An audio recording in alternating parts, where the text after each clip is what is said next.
Bluebonnet's Keeper. The wind, laced with the fragrance of wildflowers and sun-baked soil, swept across Bluebonnet Ranch, a scent that always soothed Abigail Rosewood's soul. Rolling fields resplendent with the azure blooms that christened the property stretched to the horizon, a testament to generations of Rosewood stewardship. The Grand Victorian, boasting a generous veranda, stood proudly against the vast Texas sky, a welcoming beacon. Abigail, her auburn hair bound in a sensible plait, observed the vista from the porch swing, a half-finished glass of iced tea in hand. Her simple denim dress, softened and shaped by years of service, was a marked contrast to the lavish gowns etiquette demanded. But life on the ranch necessitated practicality, and Abigail never shirked responsibility. A well-worn pickup truck clambered up the drive, raising a plume of dust that momentarily obscured the Bluebonnets. Abigail recognized Martha Jenkins's vehicle. Martha, a widow struggling to salvage her small farm after her husband's death. Rising from the swing, a warm smile touched Abigail's lips. She intercepted Martha, concern evident as she assessed the older woman's drawn face. "Martha, what troubles you? You look haunted." Martha's voice rasped. "Abigail, dear, I'm at my wit's end. My wells run dry. Bone dry. And the bank." She choked back a sob. "They're threatening foreclosure." Abigail placed a reassuring hand on Martha's forearm. "Don't fret, Martha. We'll find a solution. Bluebonnet has an abundance of water. We can run a temporary line to your land, enough to sustain your livestock." Relief illuminated Martha's countenance, the worry lines softening. "Abigail, you're a godsend. I don't know how I can ever repay you." "Nonsense," Abigail responded, giving Martha's hand a squeeze. "Rosewoods always stand by their neighbors. Come now, let's get you some water. Then we'll discuss those lenders." A glint of steel flashed in Abigail's eyes. She might have been raised in privilege, but she understood negotiation, and she wasn't afraid to fight for justice. As Abigail guided Martha towards the water source, a figure lingered in the distance.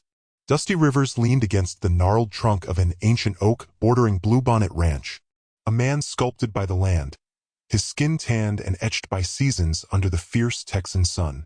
His eyes, the hue of a creek after a spring deluge, focused on Abigail, a silent admiration deep within them. Dusty had toiled on neighboring properties his entire life, never allowing himself to aspire to more. He knew the county's social hierarchy, a dedicated ranch hand, worlds apart from the refined and affluent Abigail Rosewood. He'd witnessed her compassion firsthand, her unwavering commitment to her community. He watched her converse with Martha, her tone gentle yet resolute, her presence exuding fortitude and kindness, a tightening in Dusty's chest.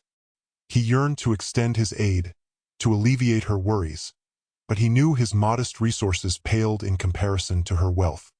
He'd always felt a twinge of inadequacy in her presence. She represented everything he lacked: affluence, education, a destiny beyond his grasp. Still, he couldn't resist the pull towards her, the genuine warmth that permeated her graceful exterior.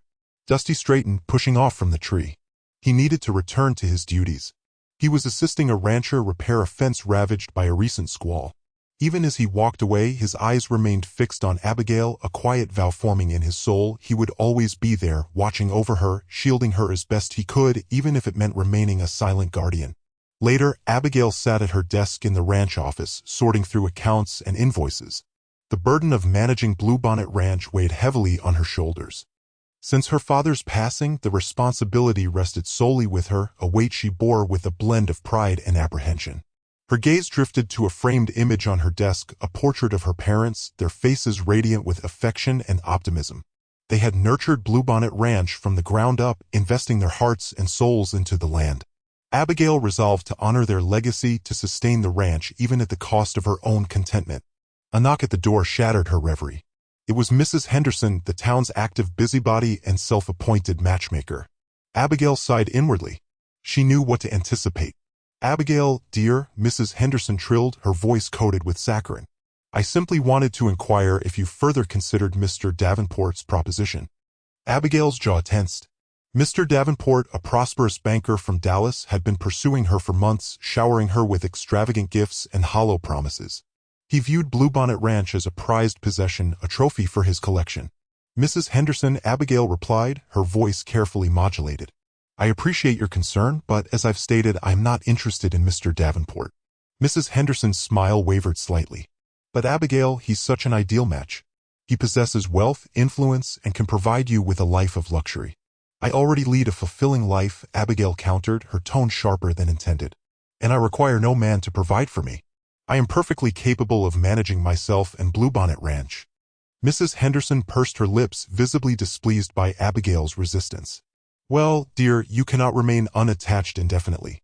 You require someone to share your life, someone to perpetuate the Rosewood lineage. Abigail rose to her feet, her patience wearing thin. I appreciate your counsel, Mrs. Henderson, but I believe I am capable of making my own decisions regarding my future. She steered the older woman towards the exit. Now, if you'll excuse me, I have obligations to attend to. As Mrs. Henderson departed, muttering about the obstinacy of youthful women, Abigail collapsed back into her chair, a wave of exhaustion washing over her. She craved a different existence, one grounded in genuine connection and affection, not merely societal pressures and financial stability. But she understood her duty. Bluebonnet Ranch took precedence. Outside, the sun descended, painting the heavens in vibrant shades of vermilion and violet. Dusty, having completed his tasks, rode his horse to an elevated position overlooking the ranch. He observed the lights ignite in the main house, casting a comforting illumination against the encroaching night.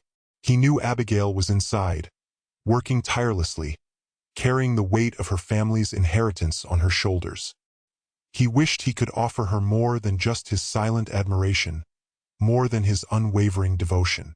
He wished he could shoulder her burdens, alleviate her anxieties, and offer her the authentic love she deserved. But he understood his limitations. He was merely Dusty Rivers, an unassuming ranch hand perpetually watching over Bluebonnet's guardian from afar. Dreams on the horizon. The Oak Creek social buzzed with an energy that usually bypassed Bluebonnet Ranch. Abigail, dressed in a simple but elegant gown of deep blue, moved through the crowd with practiced grace, a smile fixed on her face. Dusty watched her from the shadowed edge of the dance floor, a glass of lemonade warming in his calloused hand. He hadn't worked up the courage to ask her to dance, not yet. Maybe later, if the right song came on, if Mr. Davenport wasn't hovering too close. Then she made her announcement. Friends, neighbors, Abigail's voice, amplified by the makeshift stage, cut through the chatter. Bluebonnet is thriving, thanks to all of you. But running it alone is challenging. She paused, a blush rising on her cheeks. So, I've decided it's time to start actively looking for a husband. Someone who understands ranching, who shares my values, and who I can build a life with. A ripple of excitement followed by a surge of interested glances spread through the crowd. Mr. Davenport straightened his tie, his eyes gleaming with renewed hope. Dusty, however, felt the ground crumble beneath his boots. The lemonade turned sour in his stomach. A husband? Of course. Why wouldn't she need a husband? He was a fool to even dream. He retreated further into the shadows, the music suddenly grating on his ears. The air, thick with the scent of wildflowers and anticipation, felt suffocating. He wanted to disappear, to ride out to the farthest reaches of Bluebonnet and never return. He lingered, though, drawn by an invisible cord. He watched as men, young and old, respectable and less so, lined up to speak to Abigail, their faces animated with carefully crafted charm. He saw her polite smile, the practiced tilt of her head, and felt a pang of something akin to anger. Not at her, but at himself. At his own inability to offer her what she needed. Later, as the social wound down, Dusty found himself near the open windows of the community hall. He was ostensibly checking the horses, ensuring they were securely tethered, but his true purpose was to catch another glimpse of Abigail. He heard her voice, low and intimate, coming from inside. He shouldn't eavesdrop, but he couldn't help himself. "Oh, Martha, I just don't know," Abigail was saying. "It all feels so calculated. Like I'm choosing a business partner, not a life companion." Martha's reply was muffled, but Abigail continued, her voice laced with a vulnerability that Dusty had never heard before. "Mama always said that love would find me when I least expected it. She said to trust my heart and to hold on to the things that truly matter." Abigail sighed. "Like the family Bible. It's been passed down for generations. It's more than just a book, it's a piece of our history, of our souls. It holds all the births, deaths, and marriages of the Rosewood family. When he passed, it was the only thing I could bear to look at. It grounded me." Dusty leaned closer, drawn in by the raw emotion in her voice. He knew the Rosewood family Bible. It was a large, leather-bound volume, its pages filled with faded ink and pressed flowers. He remembered seeing it on a table in the parlor, a silent witness to countless family gatherings. I'd be lost without it, Abigail concluded, her voice barely a whisper. It's the last tangible link to my parents, to our past. Dusty straightened, the weight of her words settling heavily on his shoulders. He knew then that his role in Abigail's life was not to be her suitor, not yet at least. It was to be her protector, her silent guardian. And if that meant watching her search for a husband, then so be it. But the mention of the Bible stirred something else within him. A feeling of unease, a sense that something was amiss. He couldn't shake the image of the book, its worn pages filled with secrets and memories. And he couldn't help but wonder why Abigail sounded so forlorn when speaking of it. The social, the announcement, the Bible. It all created a knot in his stomach. A knot he intended to untangle. The auction of memories. The flyer, tacked haphazardly to the mercantile's porch post, screamed in bold red ink. Estate auction. Everything must go. Dusty squinted at the details, the afternoon sun glinting off the cheap paper. The usual farm equipment and household goods were listed, but then his eyes snagged on a single line near the bottom, Rosewood Family Bible, heirloom quality. His gut clenched. Abigail's Bible. The one she'd held so close, the one that seemed to radiate a quiet strength that mirrored her own. Why would she let it go? Unless she didn't know. He ripped the flyer from the post, the flimsy paper tearing slightly in his haste. He needed to find her, warn her. But even as he turned toward Bluebonnet Ranch, a cold dread settled over him. He remembered the carefully calculated look in her eyes at the social, the way she'd spoken of finding a suitable husband. Maybe, just maybe, she did know. Maybe the Bible, with all its memories and history, was just another item to be sacrificed on the altar of practicality. The thought stung more than he cared to admit. He crumpled the flyer in his fist, the paper crackling like dry leaves underfoot. He'd been a fool to think he could protect her, to imagine himself as some kind of silent guardian.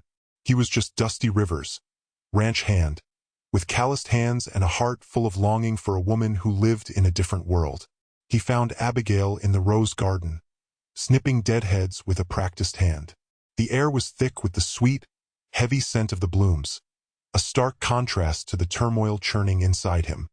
He hesitated, unsure how to broach the subject without betraying the depth of his feelings. "Afternoon, Miss Abigail," he mumbled, tipping his hat. She looked up, her smile polite but distant. "Dusty, is there something I can help you with?" He swallowed, the words catching in his throat. I saw a flyer at the mercantile, about an auction." He paused, watching her face for any sign of recognition. Said the Rosewood Family Bible was going to be sold. Her eyes widened, a flicker of something that might have been pain crossing her features before she quickly masked it. "Yes," she said, her voice carefully neutral. "It's part of the estate settlement."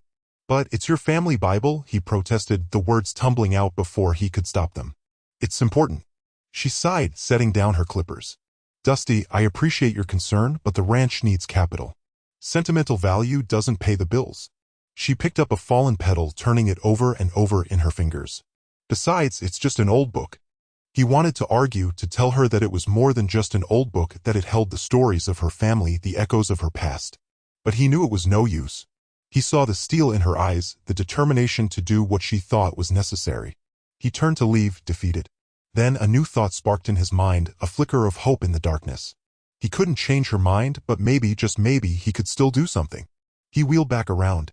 "When is the auction?" "Saturday," she replied, her brow furrowed. "Why?"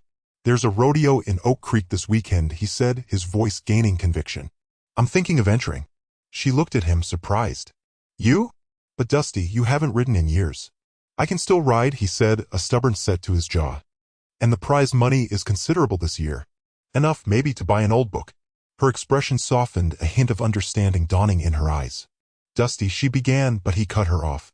"Don't say anything, Miss Abigail," he said, his gaze meeting hers. "Just wish me luck." He touched the brim of his hat and walked away, the image of the Rosewood Family Bible burning in his mind. He had a lot of training to do and a lot to prove. Not just to her, but to himself. This wasn't just about an old book anymore. It was about showing her, and maybe even himself, that he was more than just a ranch hand. He was someone who cared, someone who was willing to fight for what mattered. The rodeo loomed ahead, a daunting obstacle, but he knew what he had to do. He would ride, he would win, and he would buy back her memories. A suitor from the city. The dust hadn't even settled from the auction posters before a black Forder, gleaming like a beetle in the afternoon sun, pulled up to the mercantile. Montgomery Sterling emerged, his polished shoes clicking crisply on the wooden sidewalk. He wore a suit of dove gray, a stark contrast to the denim and dirt that defined Harmony, and carried a silver-handled walking stick more for show than support. He adjusted his silk cravat, his gaze sweeping over the town with thinly veiled disdain. Inside the mercantile, Mrs. Gable perpetually perched behind the counter like a plump sparrow, nearly choked on her lemonade. "Well, I never," she wheezed, fanning herself with a handbill. "Look who the cat dragged in." City folk. Sterling, oblivious or indifferent to the stir he caused, inquired about Bluebonnet Ranch, his voice carrying a condescending drawl. "I believe a Miss Abigail Rosewood resides there? I have business with her." Abigail was in the barn, inspecting a lame mare, when she heard the unfamiliar rumble of an engine. She straightened, wiping her brow with a forearm. Sterling was waiting for her near the corral, leaning against the pristine forder. "Miss Rosewood, I presume." He offered a saccharine smile, revealing teeth that looked almost too perfect. "Montgomery Sterling, at your service." "From Chicago." Abigail studied him, unimpressed. "What can I do for you, Mr. Sterling?" "I came to make you an offer, Miss Rosewood." "An offer of assistance?" He gestured vaguely with his walking stick. "Bluebonnet Ranch has potential, I can see that. But it lacks finesse. And frankly, capital." Abigail's jaw tightened. "We manage just fine." "Do you?" Sterling raised an eyebrow, his gaze lingering on the weathered barn and the patched fence. "I understand you're selling off family heirlooms to make ends meet. Hardly thriving, wouldn't you agree?" He continued, smoothly transitioning into his sales pitch. He spoke of modern farming techniques, of efficient irrigation systems, of breeding champion livestock. He painted a picture of Bluebonnet Ranch transformed into a showplace, a jewel in the Texas landscape, all thanks to his investment, of course. Abigail listened, a flicker of something akin to curiosity in her eyes. She knew the ranch needed improvements. She'd sacrificed her own dreams to keep it afloat. Sterling, mistaking her silence for acquiescence, pressed on. "I admire your resilience, Miss Rosewood. A woman running a ranch alone. Quite admirable. But perhaps a little taxing? A woman of your beauty deserves to be taken care of." He stepped closer, his cologne, heavy with musk and something else she couldn't quite place, filling the air. Over the next few days, Sterling became a fixture at Bluebonnet.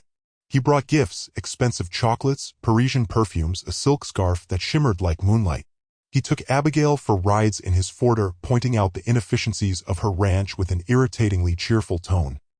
He even attempted to help with chores, resulting in a near-tragic incident involving a runaway calf and a very muddy pair of Italian leather shoes. He charmed the townsfolk, buying drinks at the saloon and making generous donations to the church. He even offered to fund the construction of a new schoolhouse, earning him Mrs. Gable's effusive praise. Everyone, it seemed, was smitten with the charming and wealthy Mr. Sterling, except Abigail. One afternoon, as Sterling was expounding on the virtues of a newfangled tractor, Abigail cut him off. "Mr. Sterling, I appreciate your interest in Bluebonnet, but I'm not sure this is going to work." Sterling chuckled, patting her hand. "Nonsense, my dear. You're just being modest. Give it time. You'll see, with my help, Bluebonnet will be the envy of the county." Abigail withdrew her hand, a steely glint in her eyes. "That's not what I meant. I don't think we're suited." Sterling's smile faltered. He looked around the ranch at the worn buildings and the sun-baked fields. "Surely you're not suggesting you prefer this rustic life to the comforts I can offer? A life in Chicago surrounded by culture and society? Think of the opportunities, Abigail." Abigail looked out at the horizon, at the endless expanse of Texas sky. "I like it just fine here." Sterling's jaw tightened. The mask of charm slipped, revealing a glimpse of something cold and calculating beneath. "Don't be foolish, Abigail. You're a beautiful woman, but beauty fades. And a ranch like this, it's a burden. I'm offering you a way out. A chance at a real life." He leaned in close, his voice a low murmur. "Don't you realize? You can't afford to refuse me. Rodeo dreams and dust." The dawn bled across the practice arena, staining the air, thick with swirling particles of vibrant coral. Dusty Rivers' grip tightened on the well-worn reins, his knuckles gleaming like polished bone. Agony pulsed through him with each violent spasm of the bronco's body. He'd been wrestling Widowmaker since sunrise, fueled by stale coffee and a burning ambition. Not for anyone, he insisted, though the denial left a bitter taste. He yearned for Abigail's acknowledgement. Not the casual regard given to a dependable hand, but as a man of hidden depths. A man worthy of her attention. The Bronco, living up to his ominous name, was a maelstrom of muscle and fury intent on ejecting him. Dusty centered himself, focusing on his breath, the animal's rhythm, and the imagined curve of Abigail's lips, a prize not yet won, yet fervently desired. The buzzer screamed, a jarring salvation, signaling the end of the required 8 seconds. He was thrown, hitting the ground with a force that expelled the air from his lungs. Gasping, he forced himself upright, ignoring the stab in his shoulder. Jebediah, the weathered rodeo sage who'd grudgingly taken him under his wing, sauntered over, a jaw bulging in his cheek. "Progress, boy," he rumbled, spitting a stream of dark juice. "Still right and tentative, though. Gotta commit everything. Become one with the damn beast." Dusty knew the truth of it. He was holding back, playing it safe. Fear, his unwelcome shadow these last weeks, gnawed at him. Fear of failure, fear of ridicule, fear of never measuring up. "I'm working on it," Dusty mumbled, wiping the grime from his forehead. Dust clung to every pore, etching his face with lines of grit. "Working ain't enough," Jebediah scoffed.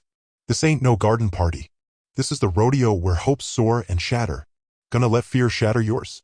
Dusty scanned the desolate arena, the risen sun now drawing long shadows across the arid ground. He conjured Abigail, her hair luminous, her eyes reflecting a quiet strength. He recalled the Bible, the family heritage he'd pledged to safeguard. He couldn't yield to fear. The following hours dissolved into a haze of pain and fierce concentration. He drilled his dismounts, achieving an increasing fluidity. He honed his grip, straining his hands until they threatened to tear. He rode Widowmaker relentlessly, each ride pushing his limits. The other cowboys, hardened veterans, watched him with mingled amusement and respect. They recognized the raw potential, the stubborn resilience, the desperate hunger burning in his gaze. They knew the cost of chasing a dream, of gambling everything on a fleeting shot at glory. As dusk painted the arena in hues of violet, Dusty finally relented. Exhaustion claimed him, his body a symphony of aches, but a burgeoning sense of accomplishment, a quiet resolve, took root within him. He still had ground to cover, but he was gaining. He was closing the gap. He trudged back to the bunkhouse, each step a declaration of his determination. Cleansing himself, the cool water soothed his abused muscles. He ate a meager meal of beans and biscuits, his mind already replaying the arena, the feel of the leather, the vision of Abigail's fleeting smile. Later, stretched out in his bunk, staring at the fractured ceiling, sleep evaded him. He dissected the day's performance, pinpointing flaws, strategizing his next steps. The rodeo loomed weeks away, and he had to be prepared. He needed to reach his peak. Closing his eyes, he pictured Abigail, her smile feeling closer, more tangible. It was a long shot, he conceded, but he had to try. He had to prove to her, and more importantly to himself, that he was more than just dust. Whispers and doubts. The greasy tang of frying bacon permeated the diner, usually a balm to Abigail's spirit. Today, the aroma did little against the tightening knot in her gut. Montgomery Sterling beamed across the checkered expanse, a calculating light in his eyes that made her skin crawl. "Their biscuits and gravy are legendary," he announced, gesturing with silverware toward her untouched plate. Abigail managed a wan smile. "Thank you, Montgomery, but my appetite's lacking." "Nonsense," he boomed, the sound resonating through the small space and drawing curious glances. "A woman requires sustenance, particularly one overseeing a ranch as expansive as Bluebonnet." Abigail's hackles rose. "Bluebonnet thrives mostly," she corrected, "thanks to capable hands." She deliberately avoided gazing out the window beyond which the training ring shimmered under the brutal afternoon sun. Dusty would be there, relentlessly battling Widowmaker. Ever perceptive, Sterling followed her line of sight. "Speaking of capable hands," he purred, a studied nonchalance flavoring his tone, "I observed young Rivers out there again. Quite a spectacle." A wave of protectiveness washed over Abigail. "Dusty labors tirelessly. His ambition burns bright." Sterling nursed his coffee, his gaze unwavering. "Ambition is commendable, Abigail, but it demands a dose of practicality. A man unburdened by possessions, fueled solely by aspiration, can present a hazard, especially when that aspiration aims for something unreachable." His words lingered, heavy and cloying. A hot flush crept up Abigail's neck. "I fail to grasp your meaning," she responded, her voice tight as she worried a stray thread on the tablecloth. "Surely you do?" Sterling's smile broadened, yet remained devoid of warmth. "A ranch hand, regardless of skill, cannot offer a woman of your stature the security you merit. He can't provide the refinements, the heritage." He leaned in, voice hushed and confidential. "You require a partner, Abigail, not merely another pair of hands to string fences." Abigail shoved her chair back, the screech echoing in the small diner. "I believe I've endured enough, Montgomery. I appreciate the company, but I must return to the ranch." He mirrored her movement, his actions fluid and purposeful. Of course, Abigail. But ponder my words. Bluebonnet is a treasure, but a solitary burden. A union, a shared stake, would serve us both handsomely. Outside, the sun blazed. Abigail strode towards her wagon, feeling the weight of Sterling's stare boring into her spine. She craved neither his partnership nor his condescending assessments of Dusty. She needed only to be left to manage her land, honor her family's legacy, and discern her true desires. As she gained the wagon seat, a glimpse of Dusty caught her eye.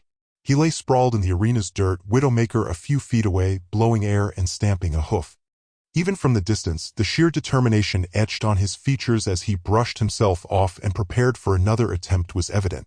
Sterling's earlier insinuations echoed in her mind. A man with nothing, driven only by ambition, was Dusty indeed driven by an unattainable goal? Was she, unwittingly, nurturing a fruitless pursuit? The thought pricked at her conscience. She had always valued Dusty as a friend, a loyal component of the Bluebonnet ecosystem. But Sterling's poisonous words had sown a seed of uncertainty, a persistent whisper questioning Dusty's motivations and her own judgment. She snapped the reins, setting the horses in motion. The cadence of hooves on the road offered a familiar reassurance, but it failed to quell the insidious doubts taking root. She needed to converse with Dusty. She needed to comprehend his driving force. And she needed to do it before Sterling's poisonous whispers completely warped her perception of the one individual at Bluebonnet she truly valued. The champion's prize. The Franklin County Fairgrounds shimmered under a merciless sun, turning the parched earth into a fine talc that settled on every surface. A cacophony of cheers, gate slams, and bovine bellows filled the air, thick with the scent of sweat and diesel.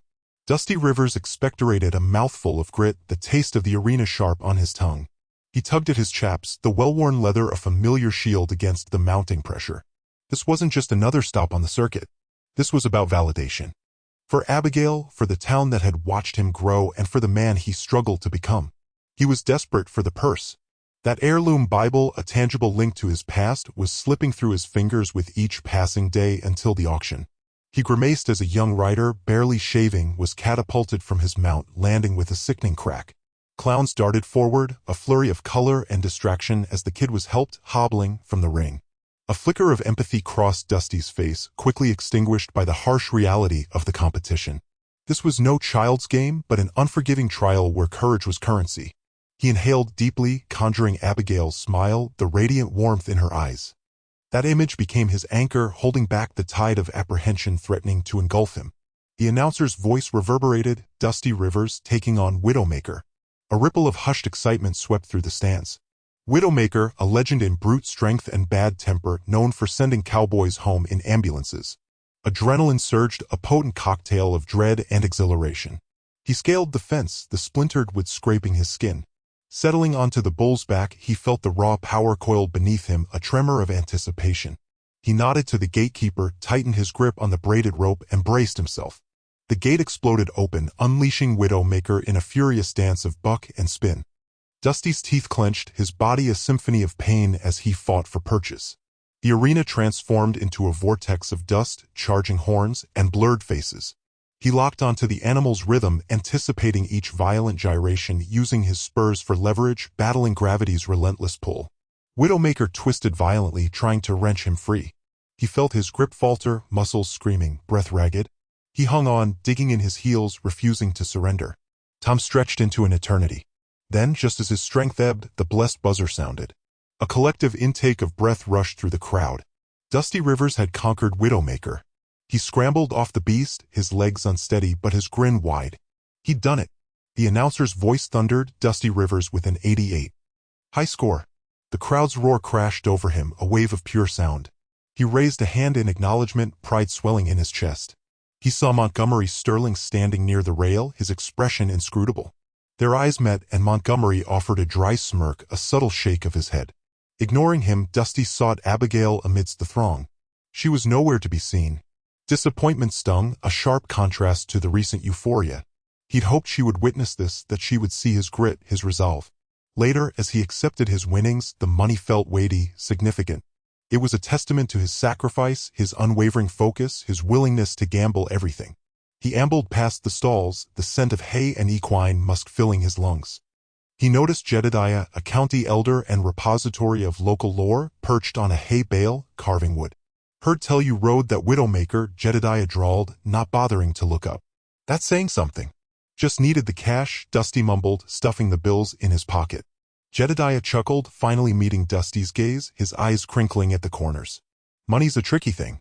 Can buy you comfort, but not necessarily what you need. He paused, his eyes twinkling.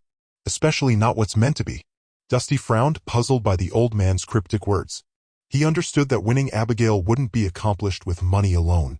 He needed to prove his character, to demonstrate he was more than just a cowboy. He needed that Bible back.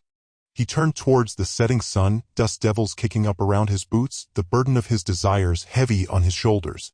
The auction loomed and time was running out. A battle of wills. The Franklin County Auction Hall throbbed with nervous energy, the mingled sense of beeswax polish and newly tanned leather hanging in the air. Near the back, Abigail stood rigid, a coil of anxiety tightening her chest. Close enough to be a bothersome shadow, Mr. Sterling stood, his mere presence a statement of unwelcome confidence. Abigail, my dear, he had murmured, his voice a smooth, irritating caress, surely you've reconsidered my proposition. Rosewood Ranch under Sterling's stewardship offers unparalleled stability, a wealth of opportunities. My ranch thrives, Mr. Sterling, she had retorted, the curt words masking the tremor in her fingers. She would safeguard her heritage and independence, though the weight of that pledge felt oppressive. The auctioneer, a stout figure whose voice resonated through the space, launched into his rapid-fire patter, cataloging the virtues of each antique desk and tillage implement. A palpable hunger for possessions rippled through the crowd.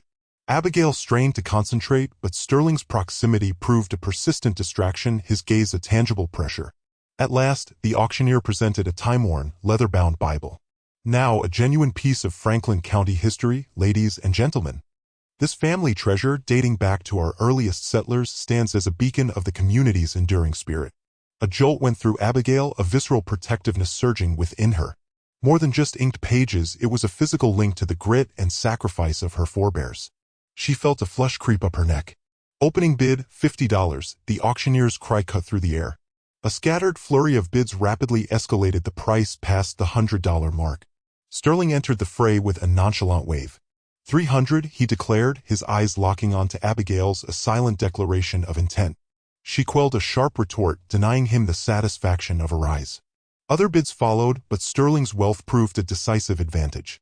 The price climbed to $5, then $750, and Abigail's spirits plummeted as he relentlessly raised the stakes.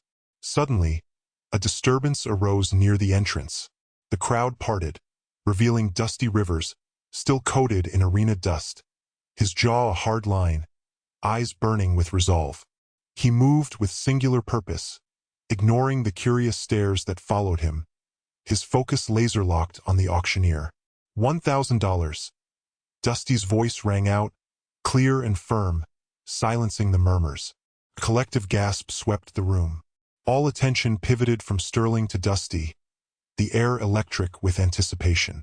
Sterling turned slowly, deliberately, a condescending smirk playing on his lips. He catalogued Dusty's appearance.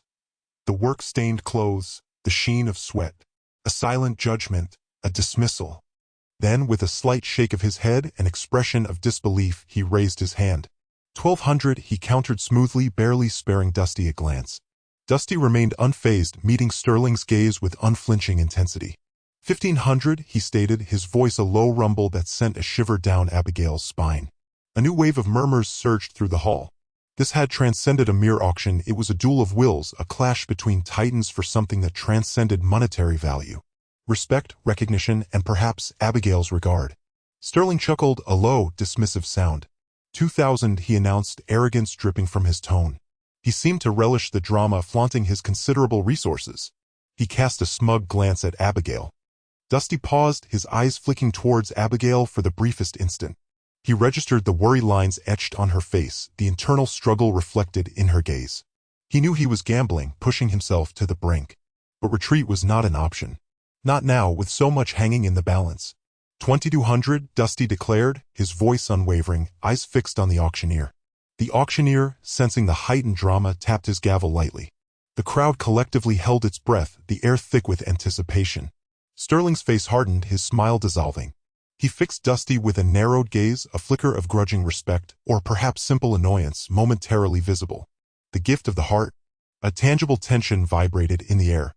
All eyes tracked the escalating bids between Dusty and Sterling, their rivalry a suffocating presence in the close hall. Abigail wrestled with conflicting emotions, a sting of mortification layered with something akin to respect. She quashed it. Utterly ridiculous. $1,500. Dusty's voice resonated, a clarion call over the rising murmur. Sterling offered a slow, predatory smile. $1,750. He lounged back, radiating effortless superiority. Without pause, Dusty countered $2,000. A collective intake of breath swept through the room. Abigail's pulse quickened. $2,000, a king's ransom, likely exceeding Dusty's annual earnings.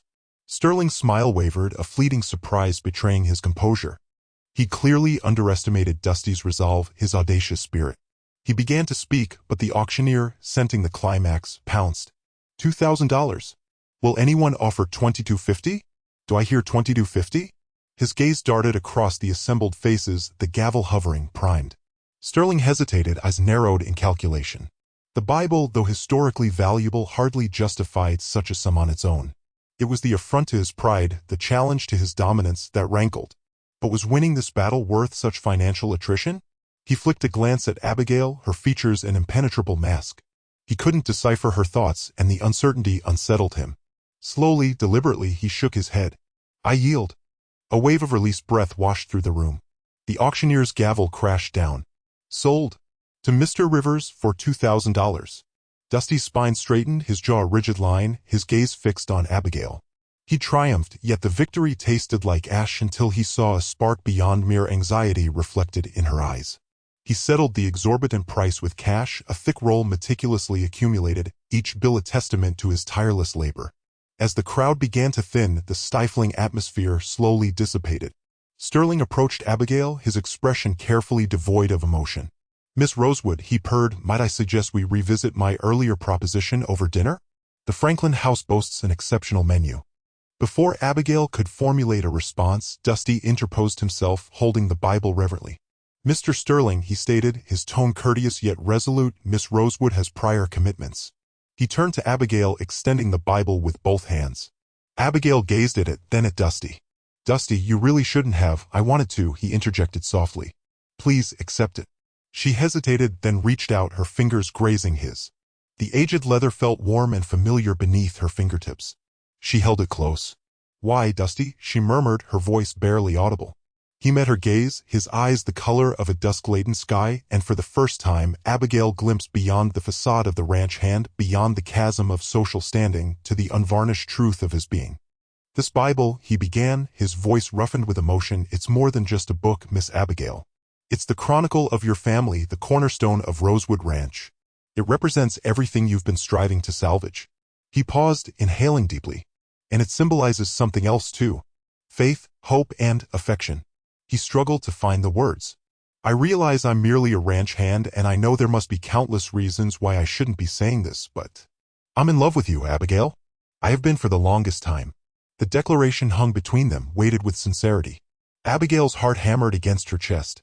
She tried to speak, but her throat constricted. Dusty pressed on, his voice softer, laced with vulnerability. I know I have little to offer, but I swear to you this, I will always defend Rosewood Ranch, and I will always safeguard you. This Bible, it's a gift offered with all my heart. A pledge of my unwavering devotion. He indicated the worn cover.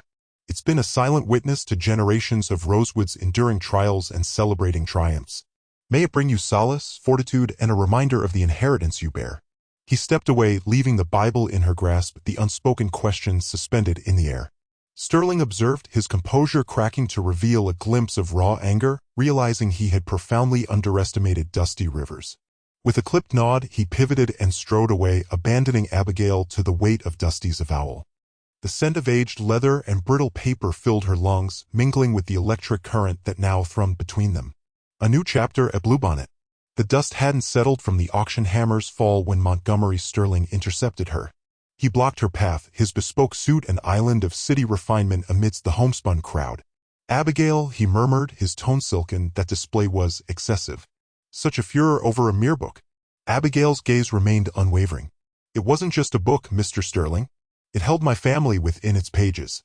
A piece of my very being. A rasping chuckle escaped him. Sentimentality. A vulnerability, wouldn't you agree? I could have secured a score of superior editions illuminated with the most exquisite plates printed on vellum. Look around you, Abigail. He waved a dismissive hand toward the dwindling crowd. This existence, you're destined for more. I can offer you opulence. Opulence doesn't equate to betterment, Mr. Sterling. Sometimes it's about cherishing what truly matters, what resonates with authenticity. She let her gaze linger on the familiar faces, the calloused hands, the honest smiles etched there. I appreciate the sentiment, but my answer remains unchanged. Bluebonnet is not for sale. Sterling's practiced smile wavered. And what of alternative proposals? He encroached upon her personal space, his eyes gleaming with a possessiveness that prickled her skin. Offers of partnership, of stability. Abigail retreated a step, widening the gulf between them. I possess stability, Mr. Sterling. And I dictate my own partnerships. With a polite inclination of her head, she stated, now, if you'll pardon me. She swept past him, the sharp, metallic tang of his cologne lingering in the air, a potent reminder of the gilded cage she rejected. Near the stables, she found Dusty, one shoulder propped against the weathered planks, observing the final departures. His face was a mask of inscrutability. The Bible, wrapped in plain brown paper, sat on the ground beside him. Dusty, she ventured softly, her voice a bare thread against the wind. He straightened, his gaze meeting hers with an intensity that stole her breath. Abigail. She approached, each step closing the distance. Thank you, Dusty. For everything. He retrieved the Bible, cradling it reverently. It belongs with you, with your heritage. She reached out, her fingertips brushing his hand. A spark, like a miniature lightning strike, danced through her veins. It belongs to Bluebonnet. His gaze dropped to their joined hands, his thumb tracing gentle circles on her skin. About the situation. He faltered, the usual assurance in his demeanor momentarily absent. I may have been out of line at the auction. I couldn't bear to see it disappear. You weren't out of line, Dusty, she confessed, the words spilling out unbidden. You revealed the depth of your caring. More than anyone ever has. He lifted his head, his eyes seeking hers, probing for truth. And you, Abigail? What resides in your heart? She inhaled deeply, the scent of hay and equine musk filling her lungs. I'm weary of games, Dusty. Weary of pretense. My feelings mirror yours. More than I ever deemed imaginable. A slow, genuine smile illuminated his face, a transformation from rugged to radiant. He reached out, his hand cradling her cheek. Then let us inscribe a new chapter, Abigail. Together. At Bluebonnet. The following weeks unfolded in a flurry of activity. Abigail, with Dusty as her steadfast ally, immersed herself in the demanding work of the ranch, repairing fences, nurturing the herd, preparing for the rigors of winter. She entrusted Dusty with increasing authority, relying on his keen judgment and unwavering strength. He proved an indispensable asset not merely as a ranch hand, but as a partner, a confidant, a true friend. One evening, as the sun bled across the horizon, igniting the sky with fiery hues, they sat on the porch of the main house, the Rosewood family Bible centered on the weathered table between them. The air held a crisp bite, laced with the comforting sense of wood smoke and damp soil. It's breathtaking here, isn't it? Abigail murmured, her voice hushed, her gaze sweeping across the undulating landscape. Dusty nodded, his arm a comforting weight around her shoulders. It is. But its beauty is amplified immeasurably with you beside me. She nestled against him, resting her head on his shoulder. I was consumed by fear, Dusty. Fear of losing Bluebonnet, fear of losing myself.